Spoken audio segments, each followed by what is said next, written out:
Are you 100% confident that the president never once asked Michael Cohen to do anything but tell the truth to Congress?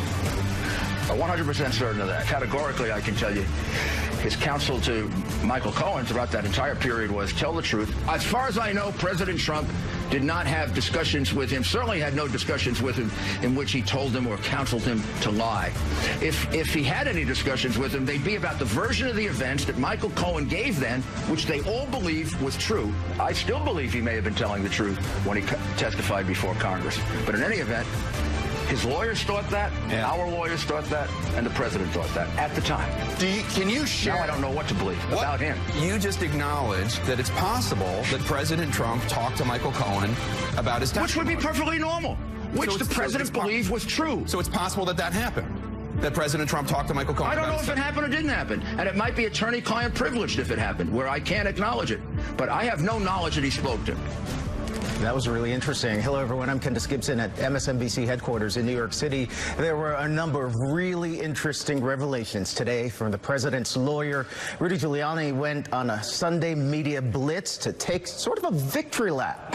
Now, it comes after the special counsel issued a rare rebuke of a BuzzFeed report that Trump directed Michael Cohen to lie to Congress about the Trump Tower Moscow project. But Giuliani may have thrown Trump under the bus today when he admitted that discussions on the Moscow project continued throughout 2016, even up to the presidential election, months later than previously known.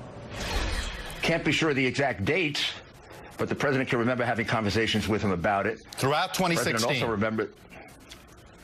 Yeah, probably up to, could be up to as far as October, November. Our answers cover until the election. With me now, Glenn Kirshner, the former federal prosecutor and MSNBC legal analyst. Also, Katie Phang, the attorney and MSNBC legal contributor, and Craig Unger, investigative journalist. He's also the author, I should note, of the book, House of Trump, House of Putin. And Craig, I do want to start with you because your book talks about a relationship that the president and Donald Trump had with Putin going back for decades. Right. When we talk about the Trump-Moscow project, it's important to remember this goes back more than 30 years to 1986. And at the time, Trump had just, according to the state attorney general of New York, had actually started laundering money. His real estate was laundering money for the Russian mafia. And in 1986, Russian ambassador to the Soviet ambassador to the UN, this is back in the Soviet days, went into Trump Tower, met with Donald Trump, said, there's a terrific building here, the glitziest building in New York. We want one in Moscow. And that's when Trump Tower Moscow began. So no surprise to you that they might have been having dealings straight up until Election Day? Not at all. I mean, but what is interesting is if you talk about Donald Trump being a Russian asset, which is a very, very important thing, you have to go back to the beginning and see where it began. And during that trip, a KGB general told me that he believes Trump was first the subject of compromise, sexual compromise. How interesting was that Rudy Giuliani sound from earlier today? I don't know if I use the adjective interesting. We're talking about compromising, you know, compromising your client, Donald Trump. I mean, but he did sort of speak in a bit of a circle there, as you saw from that mashup. Giuliani does talk in circles, and there's a reason why. He's, you know, the surrogate for the Trump team. He's out there, he's talking about these things, and he's trying to, you know, say what the theory is, but legally he's walking his client into legal quicksand. I mean, the under his money, and he wanted to get some profit out of this, and that's the reason why he had dealings with Russia up until the election. And Glenn, you're a former federal prosecutor. You're well familiar with this. What Rudy Giuliani did today? Did he get his client in a little bit of hot water? You know, not legally speaking, because, listen, an attorney's statements about his client, ever-changing though they might be, are ultimately never going to see the inside of a courtroom or the inside of an impeachment hearing, because sort of the sins of the attorney are not often the sins of the client. Now, look, the sand is forever shifting under Giuliani's feet, and he can never really stand up straight and give one consistent version of anything over time. And he's not doing his client a service, but I think at the end of the day, all of Giuliani's statements are much ado about nothing because we can't credit any of them. We really have to wait and see when Mueller lays his cards on the table what exactly he has found. And is it really a big deal if the president was trying, or Donald Trump was trying to have a tower in Moscow? Why these changing timelines? Well, absolutely. If he stands to make $300 million, as the BuzzFeed article said, over one project that can be okayed by only one person, Vladimir Putin, then he is indebted to America's, the chief leader of America's biggest foe. And that's the troubling part for you? Well, yeah, because I have a problem with the fact that Michael Cohen is being called a liar. And he's admitted he's a liar. Yeah. But Michael Cohen has now said, I'm telling the truth. There was contact beyond January of 2016. And you now, listen, the thing that Glenn says is true. Attorneys make arguments for their clients. But if that is not truth, if what Giuliani is saying is not accurate about what Trump's position is, then why won't Donald Trump talk to Robert Mueller? Why won't Donald Trump himself deny the allegations that are being made? He sends somebody like Rudy Giuliani out there to make his statements for him. And I think you're imputing these statements to your client, which is Donald Trump. And Glenn, what do you make of the special counsel's rebuke of the whole, their Mueller rebuke of the BuzzFeed article? Well, Candace, here's what I make of it. And I don't know that I've heard anybody say this, but it's actually a very good day for America when the special counsel who is investigating Trump-Russia collusion and conspiracy sees a report in the media that is very, very critical, indeed damning of the president, saying that the president told Cohen to lie to Congress, and something that Bob Mueller has discerned during his investigation tells him that is inaccurate. He doesn't just let it linger out there. Instead, he stands up and corrects the record in a way. But there are so many other things that are lingering out there.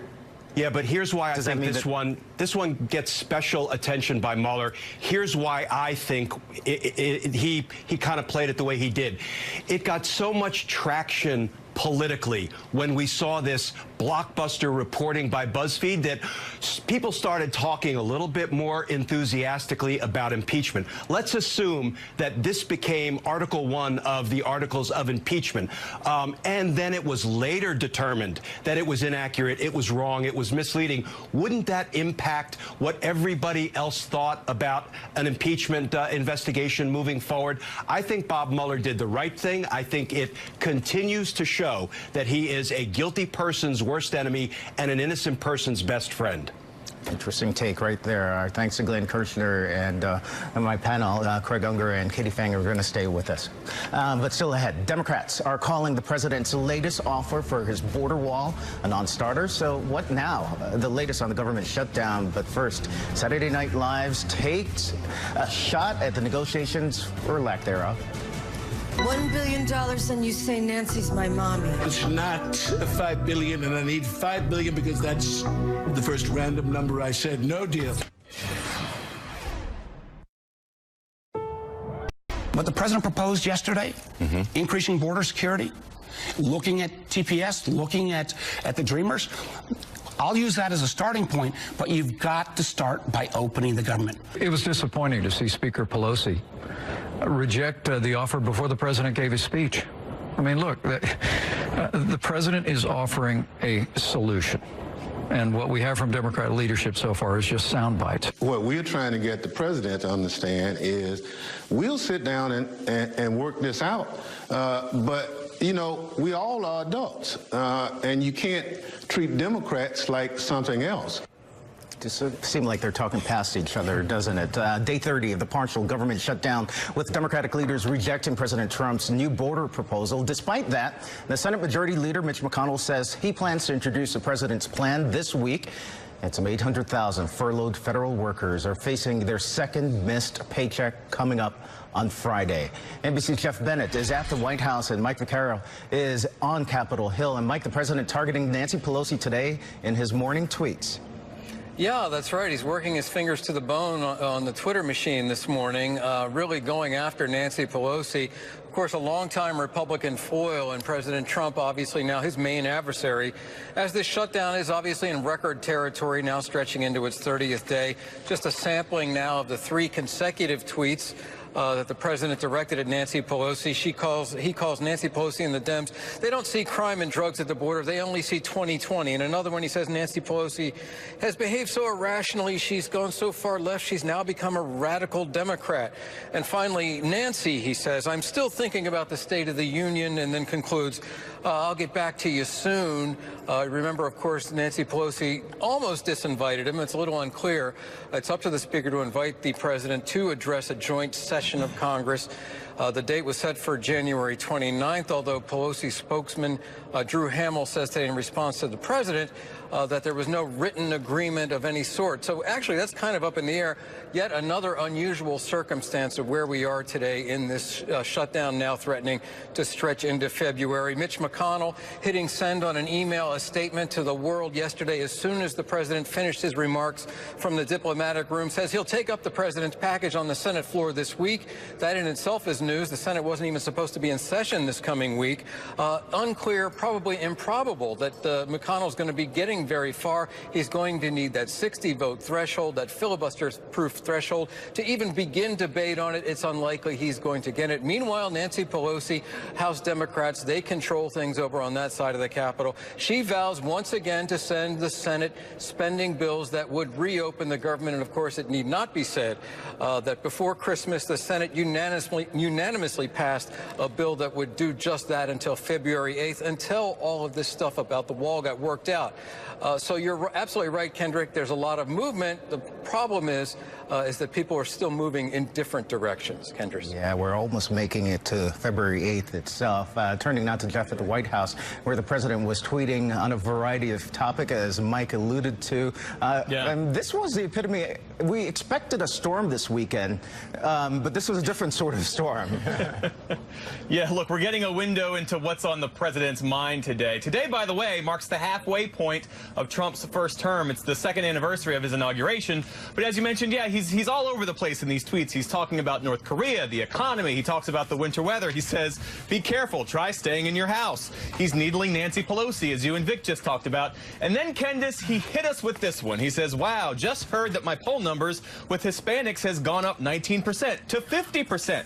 That is because they know the border issue better than anyone. And they want security, which can only be gotten with the wall. Well, look, President Trump has the number right, but the poll he cites, the NPR PBS NewsHour Marist poll, does not say why his numbers have, in fact, ticked up. You can see the president make the direct link between Latinos and immigration, although, since I guess it needs to be said, Hispanic Americans are not single-issue voters when it comes to immigration. In fact, a Pew survey shows that Hispanic Americans say they care more about jobs and the economy, education, healthcare, care more about those things than immigration. So that, Candace, is your Trump fact check of the day.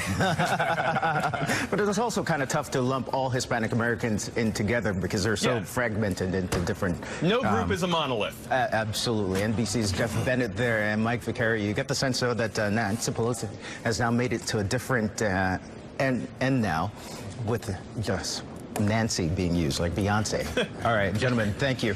Joining me now, Basil Smilke, the Democratic strategist and former executive director of New York State Democratic Party. Also, Noah Rothman, MSNBC contributor and associate editor at the Commentary magazine. Kwame Jackson, News One contributor and former Apprentice contestant. And Katie Fang is back with us, our MSNBC legal contributor. The desk got a little bit more crowded. Our thanks to you guys for all being here with me. We're going to start with Noah out there on the far end. So the president said that this was an olive branch. This was a compromise.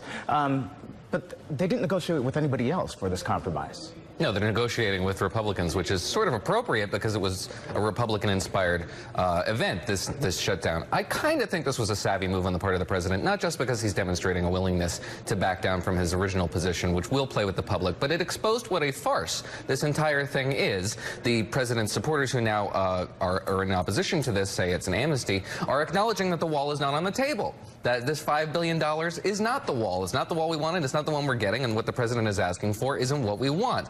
On Nancy Pelosi's side, she's a steel fence. It's a steel fence in that Nancy Pelosi's slats. And Nancy Pelosi has said that this is a non-starter. However, she appears to say she would entertain a deal like what was proposed last February to extend a pathway to citizenship for DACA. Now, if the wall is an immorality, and it is a non-starter, then we're also entertaining the prospect of a grand bargain, which would allow this immorality, this thing we cannot possibly entertain, to be constructed. Again, these are negotiating positions, and this has exposed how everybody's positions are. Are we moving at all? It's a negotiation means that there are people talking from both sides. It doesn't appear as if that's happening. Yeah, we're in an intractable light right now. I mean, we're in a position, I feel as though, in invoking Martin Luther King, since his holiday is tomorrow, he once said that nothing is more dangerous than sincere ignorance and conscientious stupidity.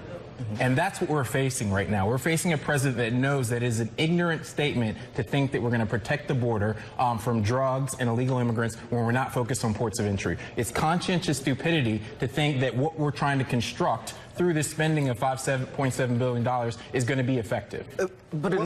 No, and it's interesting because I will take something that you said and believe and agree with it to some extent. I do think that the president has moved. I mean, listen to his language. He's gone from the wall to border security to something else. So I think the Republicans are feeling the pressure. So the semantics of it. The semantics of what it. he's calling. But that's my point, because at the heart of it is still this pernicious sort of language and mindset toward people of color and toward immigrants. And this is also part of why Democrats can't vote for the wall. At least the leadership it will be difficult for them to support any deal that has a wall in it, because it's really a proxy for, again, all of that racism and xenophobia that comes from the White House. But it's still a tough deal, though, because DACA is very important to our base. So this wasn't a compromise, though. This was a capitulation. They're extending DACA for 3 years. No, but that does nothing, because the Supreme Court said we're not even going to take it up this term. So DACA, by default, gets extended for another 10 months. And here's the thing. The reason why it was a capitulation is you got 800,000 federal workers that are about to hit their second non-pay. So Trump is getting pressure. He's getting pressure from his base, because his base is not defined just by certain people. So you've got 800,000 people that aren't getting paid, that were not acknowledged at all yesterday. But the reality is TPS, he ended TPS, he ended DACA. So now he's saying, I'll give it back to you? Well, that's a different version. Well, he creates the crisis that he thinks he's going to solve. And he's also getting pressure from the polls.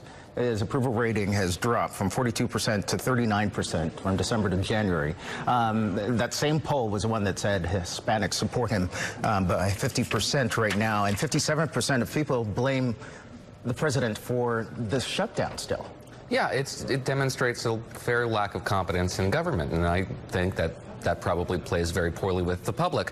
To Katie's point, which I think is probably very important, is that the president has shown a lot of this movement. He's demonstrating that he's willing, at least in rhetorical terms, to back off his position, and now he's offering this capitulatory compromise, and Democrats haven't moved a bit.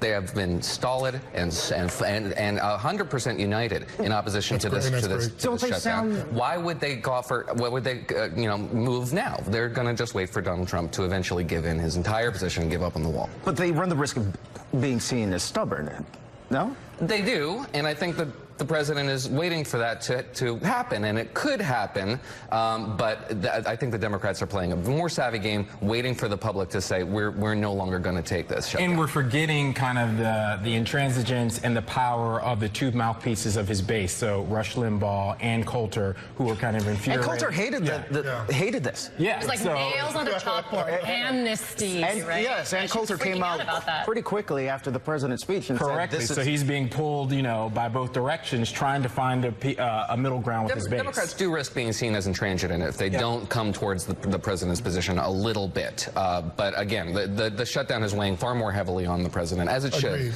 And at what cost? Because again, if we look like we're entertaining this wall and then spend this money to support this wall, it's going to cost us with our base. It's going to cost us with a lot of those progressive members that came in 2018 that are looking to pull Nancy Pelosi in particular, but the party more to the left. You got to admit the shutdown is hurting a lot of the Democratic base. It's hurting people broadly.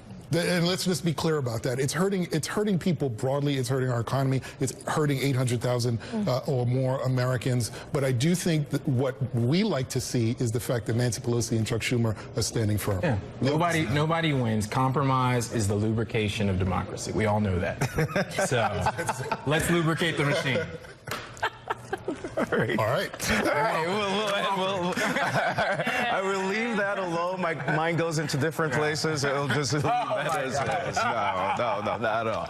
All right. Well, thank you, gentlemen. Still ahead, and Katie, still ahead. President Trump says Democrats are going to lose in 2020. New poll numbers may be showing a different story of the past 2 years, and it begs the question of where we are right now as a country at the halfway point of the Trump presidency.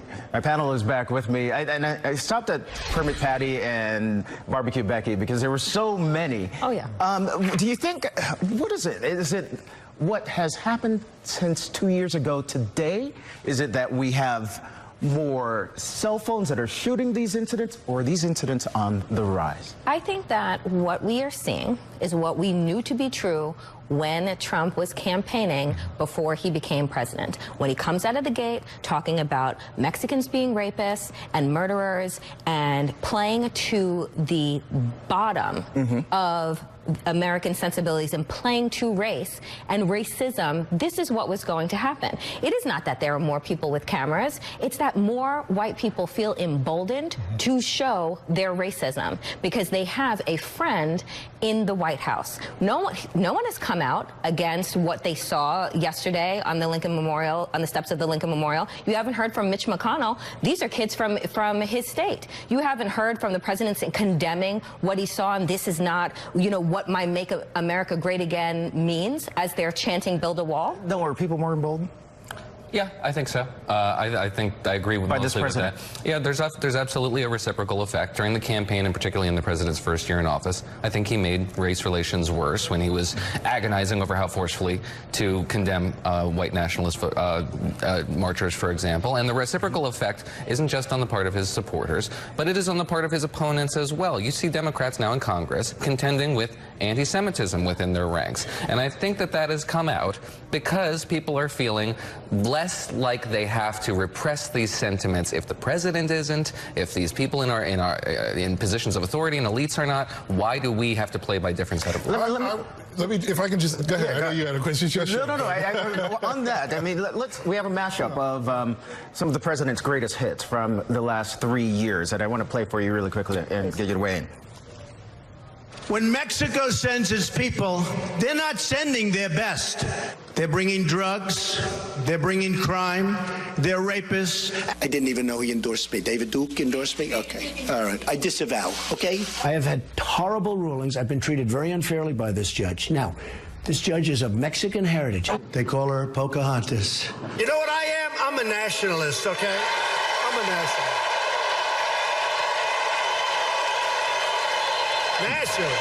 So, Basil, you don't think that's helping the rhetoric? Oh, the dialogue? We are.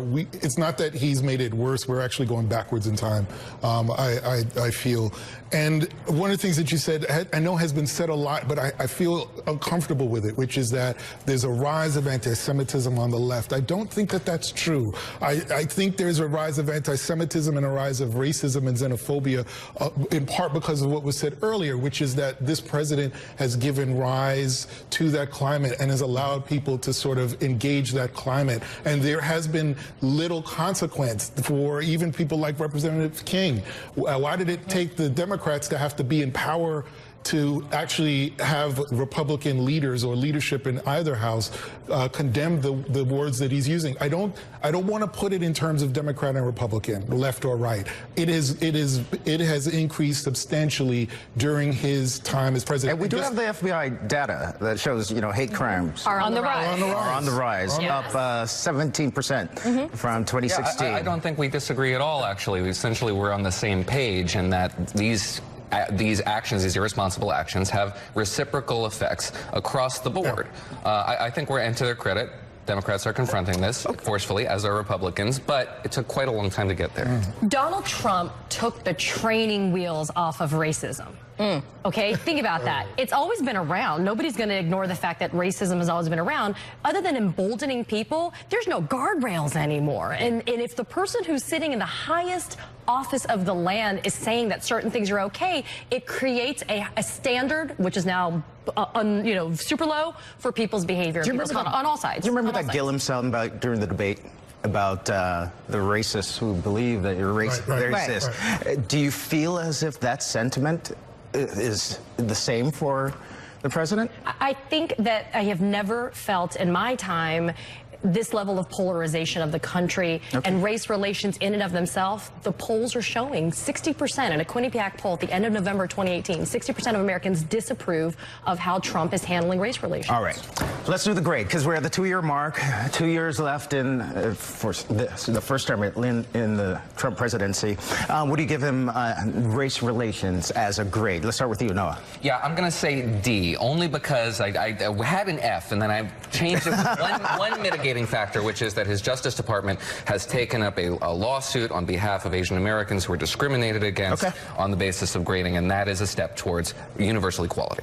I give it an F, and to the point of that Supreme Court case, my sense is that that is just a way to go in against affirmative action, to bring it back, and to get rid of it. So again, on all fronts, I give it an F. And just very quickly, as a kid that went to Catholic school for 12 years, that video just hurt my heart. It is tough for a lot of people to watch. Danielle?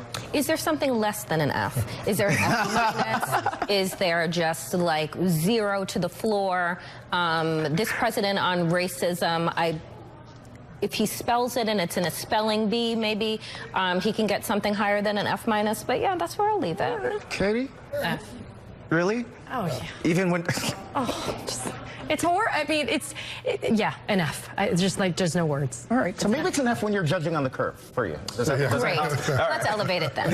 All right, we have a lot more. Also, how are Americans feeling about the job the president is doing on health care and the economy and other issues? Are you feeling enthusiastic like this Trump supporter at his election night watch party? Remember this? Or this woman who was caught on camera full of agony 2 years ago this day. Was this you? Will he make the grade with our panel? You're watching MSNBC Live. If you live with diabetes, why fingerstick when you can scan? With the Freestyle Libre 14-day system, just scan the sensor with your reader or iPhone and manage your diabetes. With the Freestyle Libre 14-day system, a continuous glucose monitor, you can check your glucose levels anytime without fingersticks. Ask your doctor to write a prescription for the new Freestyle Libre 14-day system. You can do it without fingersticks. Learn more at freestylelibre.us. There's brushing, and there's Oral-B power brushing. Oral-B just cleans better. Even my hygienist said going electric could lead to way cleaner teeth. And unlike Sonicare, Oral-B is the first electric toothbrush brand accepted by the ADA. Oral-B. Brush like a pro.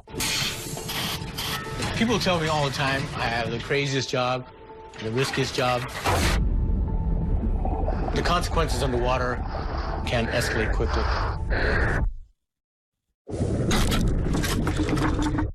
The next time she swam off with the camera, it's like, hey, that's mine.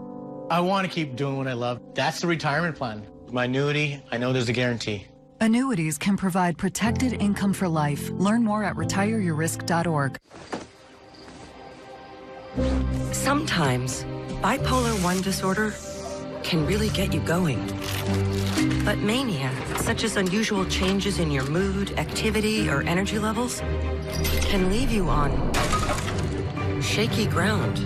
Help take control by asking your healthcare provider about Vraylar. Vraylar treats acute mania of bipolar 1 disorder. Vraylar significantly reduces overall manic symptoms and was proven in adults with mixed episodes who have both mania and depression. Vraylar should not be used in elderly patients with dementia due to increased risk of death or stroke. Call your doctor about fever, stiff muscles, or confusion, which may mean a life-threatening reaction, or uncontrollable muscle movements, which may be permanent. Side effects may not appear for several weeks. High cholesterol and weight gain, high blood sugar, which can lead to coma or death, decreased white blood cells, which can be fatal, dizziness upon standing, falls, seizures, impaired judgment, heat sensitivity, and trouble swallowing may occur. You're more than just your bipolar 1. Ask about Vraylar.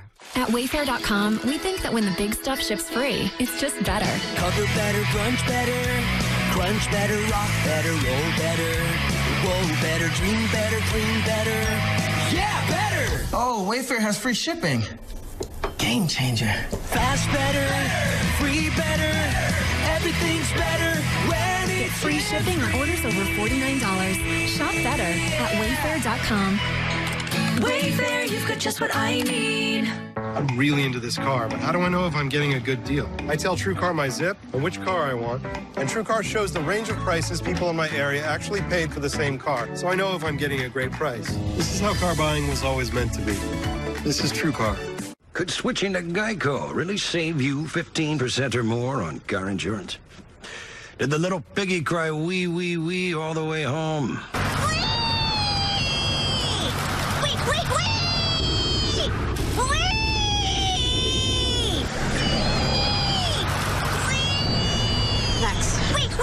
Maxwell. Yeah? You're home. Oh, cool. Thanks, Mrs. A. Geico. 15 minutes could save you 15% or more. Martin Luther King. We are not afraid. The movement. Show the images. Make people own their shame. And the media. That was the power of television. This is the next chapter. Hope and Fury. Tonight at 10 on MSNBC. In less than 2 years, my administration has accomplished more than almost any administration in the history of our country. America's so true.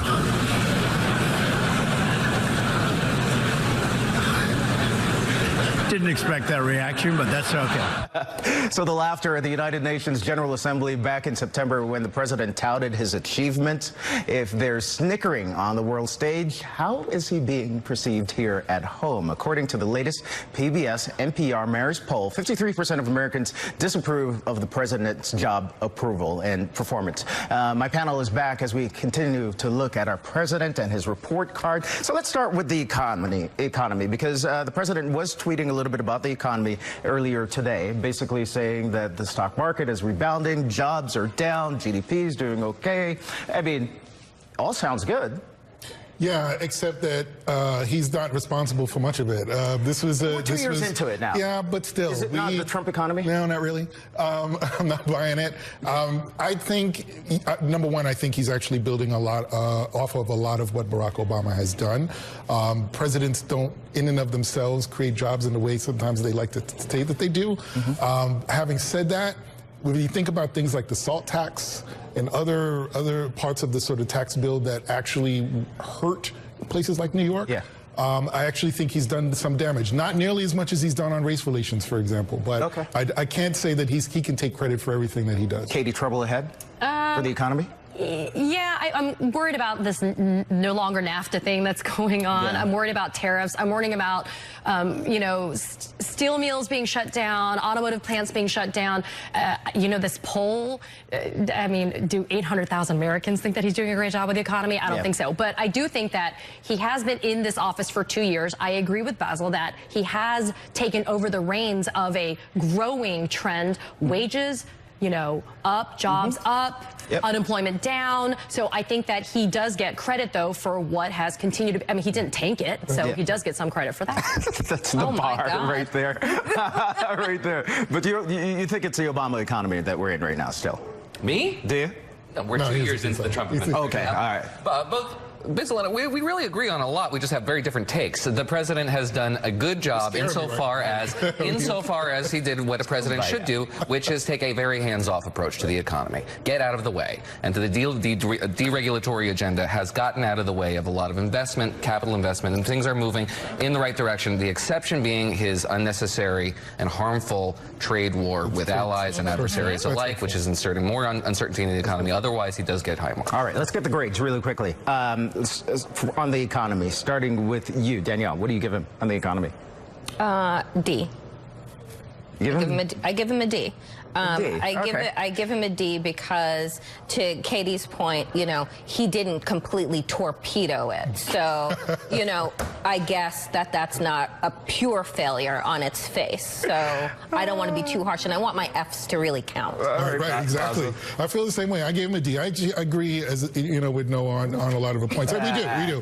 That's what I think that one of the things that I think doesn't get enough credit is that not only did he didn't torpedo the economy, but we also should be giving a lot of credit to governors and mayors who've actually stepped in, raising the minimum wage, paid family leave, paid sick leave, a lot of those things that actually are helping workers. So they've been a very good sort of buffer against whatever Trump policies come out of D.C. And thinking your grade will be good. on the economy, Noah? Yeah, I think I gave him, what did I give him? I gave him A minus. Slight marks for the trade war and invoking national security in order to go after our allies like Canada and Japan, which doesn't make a whole lot of sense to me, and as a president we will really regret. However, by and large, gotten out of the way, and that's good. Okay. Katie? I gave him a B minus. Okay, wow. I gave him a B minus. Like I said, he hasn't tanked it, but I think that there's been a continuing uptick in everything, which I think is good. Hey, let's start with the grade when it comes to health care. Basil, what did you give him and why? Gave him another D. Okay. Because I don't think he's detecting a trend. Yeah. There's a trend. I don't think he's torpedoed it, to use your word. I don't think he's torpedoed it. But again, I go back to what states and localities are doing to try to step in. I think, you know, the repeal and replace has come up several times, which the Democrats have pushed back on. Republicans can't seem to make happen because it's actually proven to be a fairly resilient piece of legislation. So his attempts to torpedo it, his attempts to derail it have gone nowhere. And so he hasn't done as much damage as he could. F. I mean, when you come out and you try out of the gate to steal health care away from over 20 million Americans, and we know that that is something that is a huge bearing on our economy, on people's ability to provide for their families, and you know, and you try and take that away. I don't see where you. I gotta race through the other grades really quickly. No, on healthcare. Yeah, a B because he torpedoed the Republican effort to repeal Obamacare when he said that there's not enough heart, quote, heart in this bill, and it needs more money. So from a conservative perspective, that was